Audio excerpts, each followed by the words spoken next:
अर्थसंकल्पात शेतकऱ्यांना मिळणार 10 योजनांचा लाभ. तर जाणून घेऊया आजच्या व्हिडिओमध्ये कोणत्या आहेत त्या 10 योजना. तत्पूर्वी आपल्या चॅनलवर तुम्ही नवीनच असाल तर चॅनलला सबस्क्राईब करा. तर शेतकरी बांधवांनो, भारतीय शेती क्षेत्राला नवीन दिशा देण्यासाठी केंद्र सरकारने 1 फेब्रुवारी 2025 रोजी सादर केलेल्या अर्थसंकल्पात अनेक महत्त्वपूर्ण योजनांची घोषणा केली आहे. शेतकऱ्यांच्या आर्थिक व सामाजिक सक्षमीकरणासाठी केलेल्या या घोषणांमधून सरकारचा शेती क्षेत्राकडे पाहण्याचा सकारात्मक दृष्टिकोन दिसून येतो. किसान क्रेडिट कार्ड मर्यादेत वाढ. शेतकऱ्यांना आर्थिक सहाय्य देण्यासाठी दृष्टीने सर्वात महत्त्वाची घोषणा म्हणजे किसान क्रेडिट कार्डच्या मर्यादेत केलेली वाढ. आतापर्यंत 3 लाख रुपयापर्यंत असलेली ही मर्यादा आता 5 लाख रुपयापर्यंत वाढवण्यात आली आहे. या निर्णयामुळे शेतकऱ्यांना आर्थिक भांडवल उपलब्ध होणार असून त्यांना आधुनिक शेती पद्धती अवलंबण्यास, दर्जेदार बियाणे खरेदी करण्यास आणि शेतीसाठी आवश्यक साधनसामग्री खरेदी करण्यास मदत होणार आहे.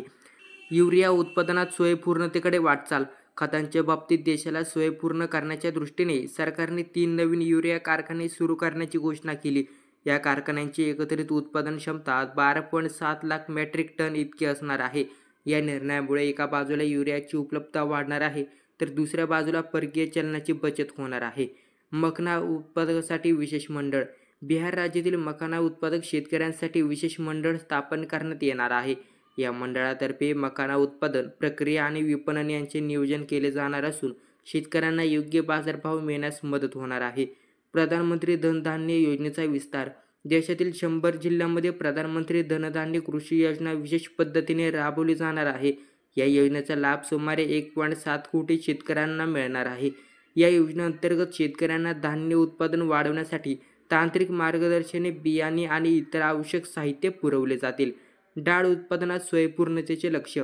डाळींच्या उत्पादनात देश स्वयंपूर्ण व्हावा यासाठी पुढील 6 वर्षांसाठी विशेष योजना जाहीर करण्यात आली. या योजनेअंतर्गत डाळीच्या उत्पादनासाठी शेतकऱ्यांना प्रोत्साहन दिले जाणार आहे, तसेच त्यांना तांत्रिक मार्गदर्शन व आर्थिक सहाय्य पुरवले जाणार आहे. फळे आणि भाजीपाला उत्पादनात चालना. फळे आणि भाजीपाला उत्पादक शेतकऱ्यांसाठी केंद्र सरकारने विशेष योजना जाहीर केली आहे. या योजनेअंतर्गत शेतकऱ्यांना आधुनिक शेती पद्धतीने प्रशिक्षण, दर्जेदार रोपे व बियाणे यांचा पुरवठा तसेच शीतगृह सुविधांचा विकास केला जाणार आहे. मत्स्य व्यवसायाला प्रोत्साहन. अंदमान निकोबार आणि लक्षद्वीप बेटांवर शाश्वत मत्स्य संकल्पन केंद्र स्थापन केले जाणार आहेत. या केंद्रामुळे मच्छीमारांना त्यांच्या उत्पादनासाठी योग्य बाजारपेठ मिळणार आहे, तसेच मत्स्य प्रक्रिया उद्योगाला चालना मिळणार आहे. कापूस उत्पादन वाढीसाठी पंचवार्षिक योजना. कापूस उत्पादकतेत वाढ करण्यासाठी पुढील 5 वर्षांसाठी विशेष अभियान राबवले जाणार आहे. या अभियानामार्फत कापसाच्या विविध जातींचा विकास, रोगप्रतिबंधक उपाययोजना, आधुनिक लागवड पद्धतींचा अवलंब यावर भर दिला जाणार आहे. शेती क्षेत्राच्या आत्मनिर्भरतेसाठी पाऊल. अर्थसंकल्पातील या सर्व घोषणांमधून शेती क्षेत्राला आत्मनिर्भर करण्याचा सरकारचा मानस स्पष्ट होतो. यासाठी एकीकृत दृष्टिकोन ठेवून योजनांची आणखी करण्यात आलेली आहे. शेतकऱ्यांनी कर्जपुरवठा, तांत्रिक मार्गदर्शन, बाजारपेठ उपलब्धता यासारख्या मूलभूत गरजा पूर्ण करण्यावर भर देण्यात आला आहे.